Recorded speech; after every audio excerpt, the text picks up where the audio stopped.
తెలంగాణలో మధ్యయుగాల నుంచే సామంతరాజులు, సంస్థానాధీశులు కీలక పాత్ర పోషిస్తూ వచ్చారు.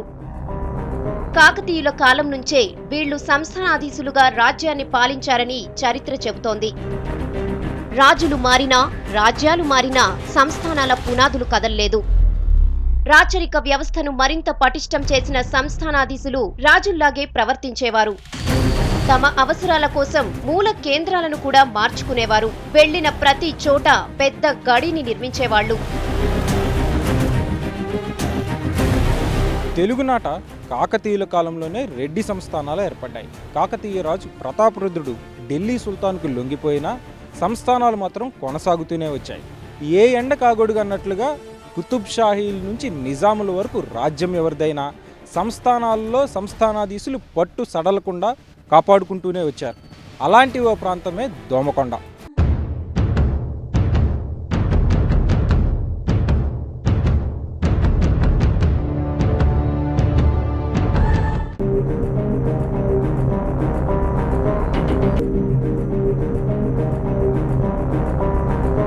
దోమకొండ నిజామాబాద్ జిల్లాలో ఒక మారుమూల గ్రామం.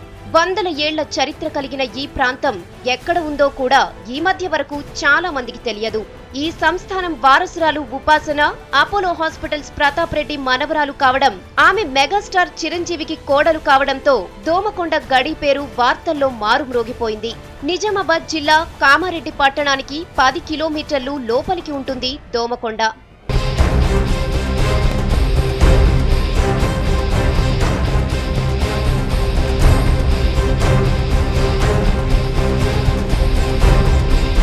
తెలంగాణలో పెద్ద సంస్థానాల్లో ఒకటిగా పేరున్న దోమకొండ పాకనాటిరెడ్డి శాఖకు చెందిన కామినేని వంశస్థులది.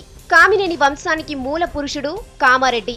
చరిత్రలో ఈ పేరు కామినేని చౌదరిగా కనిపిస్తుంది. 16వ శతాబ్దంలో కుతుబ్ షాహీల పాలనలో ఈ సంస్థానం బాధ్యతలు చేపట్టారు కామారెడ్డి. అప్పటి నుంచి నిజాంల పాలన ముగిసేదాకా దోమకొండ సంస్థానంగా కొనసాగింది.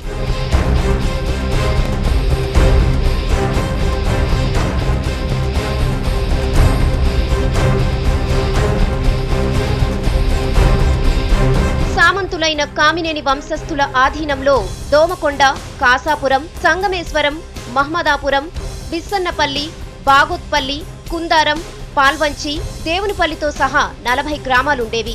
ఈ వంశస్థులు 17వ శతాబ్దంలో సంస్థాన కేంద్రాన్ని విక్కనవోలు నుంచి కామారెడ్డిపేటకు, ఆ తర్వాత దోమకొండకు మార్చారు. దాదాపు 2 శతాబ్దాలు దోమకొండ కేంద్రంగానే వీరు పాలన సాగించారు. 18వ శతాబ్దంలో ఈ దొరలు దోమకొండలో పెద్ద గడిని నిర్మించుకున్నారు. వారి వైభవానికి చిహ్నంగా నిలుస్తుంది ఈ దోమకొండ గడి.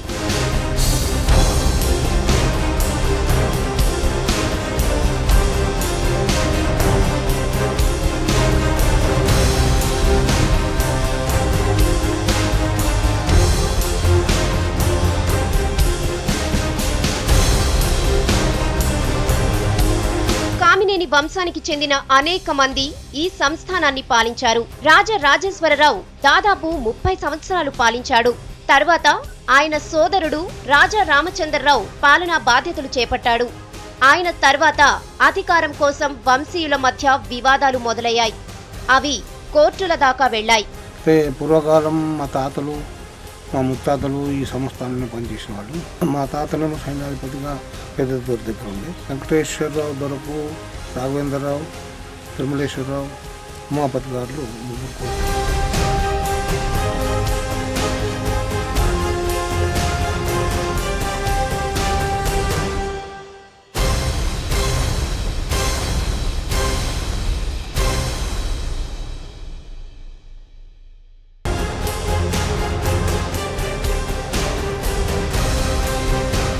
రాజరాజేశ్వరరావు హయాంలోనే దోమకొండ గడిని నిర్మించారు. గడి మొత్తం దాదాపు 40 ఎకరాల విస్తీర్ణంలో ఉంది. తెలంగాణలో సంస్థానాధీశులు నిర్మించుకున్న అతిపెద్ద గడిలో ఇదొకటి. నాటి సామంతుల వైభవానికి చిహ్నంగా ఉన్న దోమకొండ గడికి ఎన్నో ప్రత్యేకతలు, విశిష్టతలు ఉన్నాయి. ఈ ప్రాంతాన్ని దోమకొండ గడి, ఖిలా దోమకొండ అని కూడా పిలుస్తారు. ఈ గడి ప్రత్యేకత దీని డిఫెన్స్ ఆర్కిటెక్చర్. అంటే శత్రువుల దాడులను పసిగట్టి ఎదుర్కోగలిగేలా ఈ గడిను నిర్మించారు. 40 ఎకరాల్లో ఉన్న ఈ గడి చుట్టూ శత్రు దుర్భేద్యమైన రాతి ప్రహరీ గోడ ఉంది. 40 అడుగుల ఎత్తున్న ఈ గోడ ఇప్పటికీ దోమకొండ రాజసానికి గుర్తుగా కనిపిస్తుంది. గోడ చుట్టూ పెద్ద కందకం ఉంది. ఈ రక్షణ వలయాన్ని ఛేదించి శత్రువులే కాదు ఎవరూ అడుగుపెట్టే సాహసం చేయకుండా గడిని నిర్మించారు.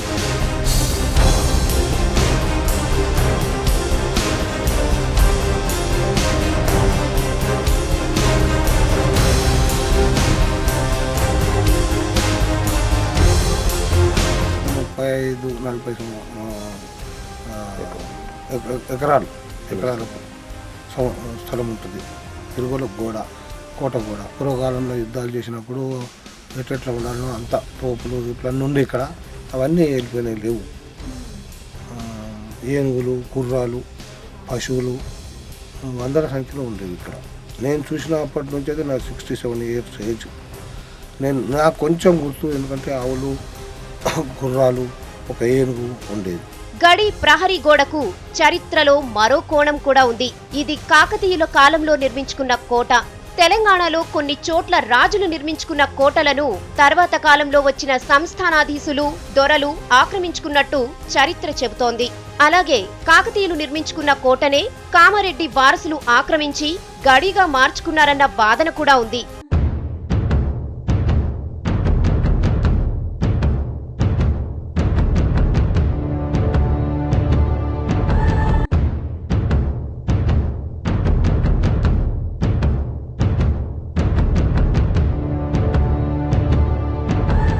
రెడ్డి దొరల వైభవానికి చిహ్నంగా కనిపిస్తుంది దోమకొండ గడి. ఈ గడి ప్రత్యేకత దీని డిఫెన్సివ్ ఆర్కిటెక్చర్. శత్రువులు ఏమాత్రమూ దాడి చేయలేనంత విధంగా దీని నిర్మాణం ఉంటుంది. ఆ రోజుల్లో కేవలం రాజుల కోటలకు మాత్రమే కనిపించే పటిష్టమైన కట్టుదిట్టమైన భద్రత దోమకొండ గడిలో కనిపిస్తుంది. దీనికి ప్రధానంగా 2 కారణాలున్నాయి. ఒకటి, ఆ రోజుల్లో సంస్థానాధీశులు రాజులు నిర్మించుకున్న కోటల్ని ఆక్రమించుకొనైనా ఉండాలి, లేదా కొన్ని వందల ఏళ్లుగా పాలిస్తున్న సంస్థానాధీశులు రాజుల్లా కోటలు నిర్మించుకొనైనా ఉండాలి. దోమకొండ గడి చుట్టూ ప్రహరీ గోడతో పాటు ఎత్తైన బురుజులు కనిపిస్తాయి. రాజకోటకు ఏమాత్రం తీసిపోని విధంగా గడిని నిర్మించుకున్నారు కామినేని దొరలు. సహజంగా రాజుల కోటలకు మాత్రమే కనిపించే కట్టుదిట్టమైన భద్రత దోమకొండ గడిలో కనిపిస్తుంది. కొన్ని వందల సంవత్సరాలు పాలించడంతో సామంతులు కూడా అంతులేని ధనవంతులుగా ఎదిగారు. అందుకే అవసరం లేకున్నా రాజసం కోసం, జనం దృష్టిలో ప్రతిష్ట కోసం ఈ తరహా గడిలను నిర్మించుకుంటూ వచ్చారు సంస్థానాధీశులు.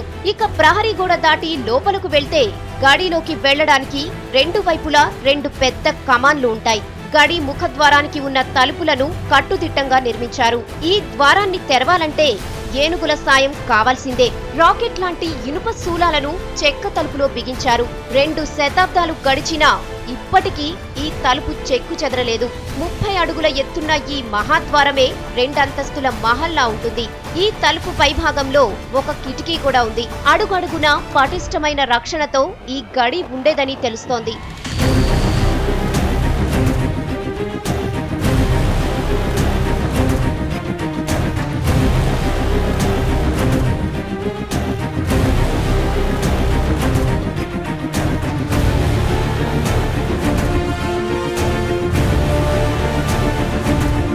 దొరల వైభవానికి చిహ్నంగా ఉన్న దోమకొండ గడిలో అనేక విభాగాలు కనిపిస్తాయి.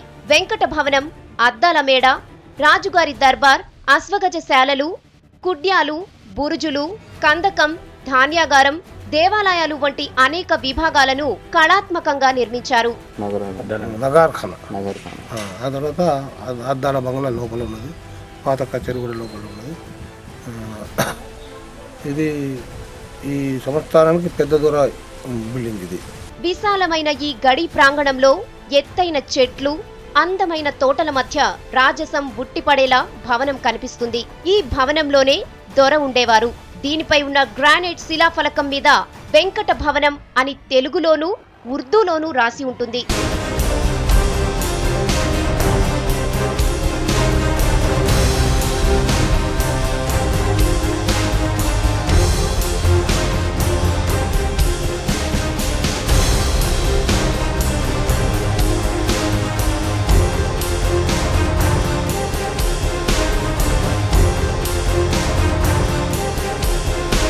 వెంకట భవనం 2 అంతస్తుల మేడ. ఈ భవనంలో 30కి పైగా విశాలమైన గదులున్నాయి. ఇప్పటికీ దొరల వారసులు ఇక్కడికి వచ్చినప్పుడు ఈ భవనంలోనే విశ్రాంతి తీసుకుంటారు. భవనం ముందు భాగంలో శిల్పకళ అద్భుతంగా కనిపిస్తుంది. చిన్న డిజైన్లు అందంగా ఉంటాయి. కింద భాగంలో ఆర్చ్ డిజైన్లు ఒకలా, పై భాగంలో మరోలా నిర్మించారు. ఈ మేడపైన పిరమిడ్ డిజైన్లు అందంగా కనిపిస్తాయి. వెంకట భవనం శిలాఫలకానికి ఒకవైపు గుర్రం, మరోవైపు సింహం బొమ్మలు ఉంటాయి. ఇదే దోమకొండ సంస్థానం రాజముద్ర.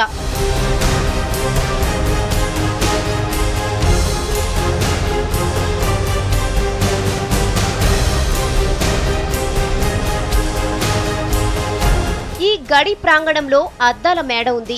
కళ్ళు చెదిరిపోయే అందమైన భవనం ఇది. ఇందులోనే గడికి సంబంధించిన నాటకోత్సవాలు జరిగేవి. ఈ భవనం ప్రాంగణంలో ఫౌంటైన్లు కూడా నిర్మించారు. ఇందులో రాతి ముగరాలు, వాటి మీద అందమైన చిన్న డిజైన్లు చూసేవాళ్లను కట్టిపడేస్తాయి. మొదటి అంతస్తులో గుండ్రని స్తంభాలు, చెక్క దూలాల ఆధారంగా సీలింగ్ ఉంటుంది. నెమలి ఈకల డిజైన్లతో కిటికీలు, సింహాలు, ఏనుగులు, నెమళ్ల బొమ్మలతో తయారైన తలుపులు కళాత్మకంగా ఉంటాయి.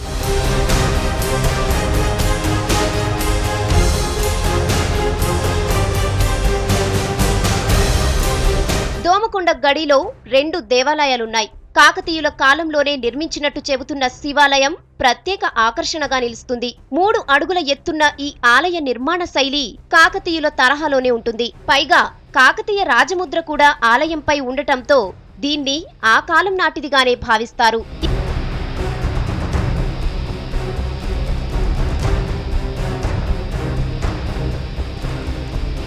మహాదేవుని ఆలయం ఈ మధ్యనే వాళ్ళు చాలా చక్కగా చేయించారు. శివరాత్రి రోజు ఇక్కడ చాలా ఘనంగా కార్యక్రమాలు, వారి వంశీయులు, వాళ్ళ కుటుంబీకులు వచ్చి చాలా చక్కని కార్యక్రమాలు, ఇక్కడ సాంస్కృతిక కార్యక్రమాలు పెద్ద ఎత్తున జరుగుతాయి. భక్తులు కూడా చాలా మంది పెద్ద ఎత్తున వస్తారు.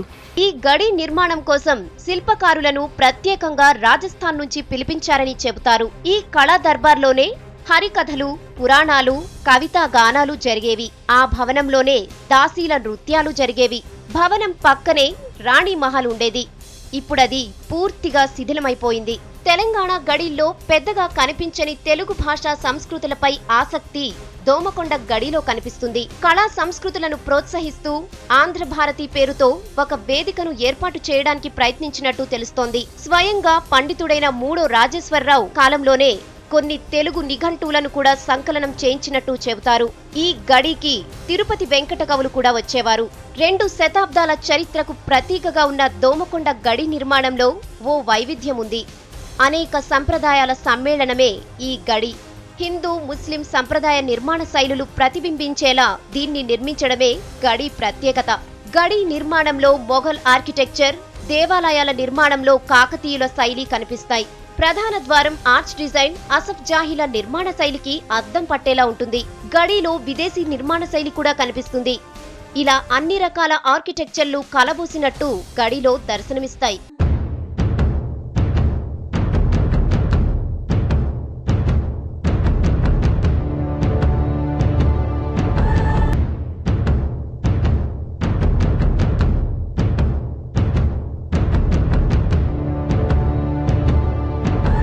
తెలంగాణలో సంస్థానాధీశుల గురించి ఎంత చెప్పుకున్నా తక్కువే.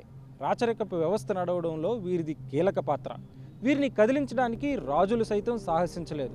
సంస్థానాధీశులు రాజులతో మమేకమై ఆయా ప్రాంతాలని వాళ్ల గుప్పెట్లో పెట్టుకుంటూనే వచ్చారు.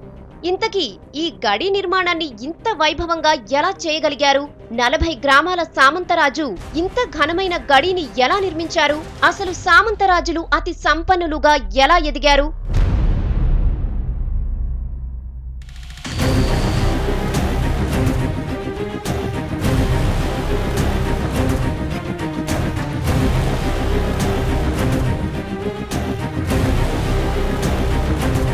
శతాబ్దాలుగా సంస్థానాలను పాలిస్తున్న సామంతులు ఆ ప్రాంతాల్లో ఉన్న భూములను గుప్పిట్లో ఉంచుకుని వాటిపై వచ్చే ఆదాయంతో ఖజానాలు నింపుకున్నారు. ఆ రోజుల్లోనే దోమకొండ సంస్థానం నిజాం ప్రభుత్వానికి ఏడాదికి 2 లక్షల రూపాయలు కప్పం కట్టేది. దాదాపు 150 సంవత్సరాల క్రితం 2 లక్షల రూపాయలంటే ఊహించడానికే కష్టం. నిజాంకు కప్పంగా కట్టి ఈ సొమ్ము మొత్తం ఆదాయంలో 30% మాత్రమే. అంటే అసలు వసూలు ఏ స్థాయిలో ఉంటుందో అర్థం చేసుకోవచ్చు.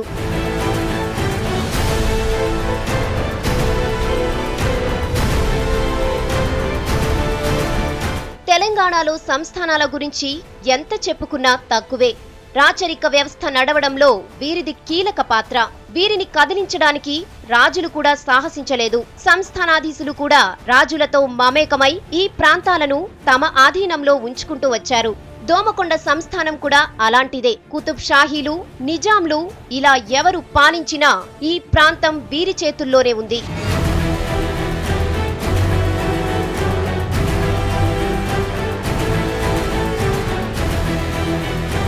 రాజులతో మంచి సంబంధాలు కొనసాగించేవాళ్లు. నిజాంకు కప్పం సరిగ్గా కడితే చాలు ఆయన వారిని బిరుదులతో సత్కరించేవాడు. నిజానికి కామినేని వారు రెడ్డి వంశస్థులు. కానీ నిజాం నుంచి రావు బహదూర్ బిరుదు రావడంతో వారి పేరు చివర రావు వచ్చి చేరింది. సుమారు 100 నుంచి 150 ఎకరాల నుంచి 200 ఎకరాల దాకా ఉంటుంది మొత్తం. ఇది ఇందులో మహాదేవుని టెంపుల్ అని చెప్పేసి వాళ్ళ పూర్వ వైదికులు కట్టించింది. మరువడి దాన్ని తీసి వీళ్ళు కూడా కట్టించారు కొత్తగా. సేమ్ ఇంతకుముందు ఎట్లున్నానో అట్లే ఉండే. ఇప్పుడు కోటను కూడా రిపేర్ చేయడం జరుగుతుంది. ఎదురుగా అది కూడా జరుగుతుంది. అద్దాల బంగ్లా ఉంది, అది కూడా జరుగుతుంది. నజర్ఖానా అనేది కూడా ఇది కూడా ఒకటి ఉండే. నజర్ఖానా కూడా ఇప్పుడు చేస్తుండ్రు. ఇది కూడా లోపల అండర్ గ్రౌండ్ వరకు నడుస్తుంది. ఇంకొక 1 ఇయర్ వరకు కూడా చాలా చక్కటి కోటగా తయారవుతుంది. భవనం పేరు ఇది ఉమంతి భవనం అంటారు. దోమకొండ దొరలు కప్పం కట్టే తీరు నచ్చిన నిజాం హైదరాబాద్ లో వారికి 30 ఎకరాల భూమి కూడా బహుమానంగా ఇచ్చాడు. సంస్థాన పాలకుల్లో 3వ రాజేశ్వరరావు కుమారుడైన రాజా సోమేశ్వరరావు పాలనలో ఈ సంస్థానం రద్దయింది. ఆ తరువాత ఈ కుటుంబీకులు హైదరాబాద్ లో స్థిరపడ్డారు. అప్పుడప్పుడు వచ్చి సరదాగా గడిపి వెళుతుంటారని గ్రామస్తులు చెబుతున్నారు. 2 శతాబ్దాలు సంస్థానంగా కొనసాగిన దోమకొండ గడి ఇప్పుడు నిర్మానుషంగా మారింది.